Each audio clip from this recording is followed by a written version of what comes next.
તો ભરૂચ જિલ્લાના અંકલેશ્વર પંથકમાં કમોસમી વરસાદ થતાં ખેતીના ઊભા પાકને વ્યાપક નુકસાન થવાની ભીતિ સેવાઈ રહી છે.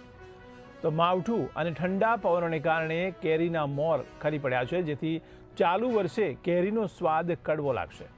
ત્યારે ઘઉં, તુવેર અને શાકભાજીના પાકને નુકસાનની ભીતિ સેવાઈ રહી છે. તો અંકલેશ્વર હાંસોડ પંથકમાં કમોસમી વરસાદને કારણે ખેતીના ઊભા પાકને વ્યાપક નુકસાન થવાની પણ ભીતિ ખેડૂતો વ્યક્ત કરી રહ્યા છે. તો છેલ્લા એક અઠવાડિયામાં 2 વખત કમોસમી વરસાદ વરસતા ખેડૂતો હવે ચિંતામાં મુકાયા છે. તો આંબાવાડીઓમાં મોર ખરી પડતા કેરીનો પાક નિષ્ફળ જવાની ભીતિ સેવાઈ છે. સાથે સાથે ઘઉં, તુવર અને શાકભાજીના પાકને નુકસાન થવા પામ્યું છે.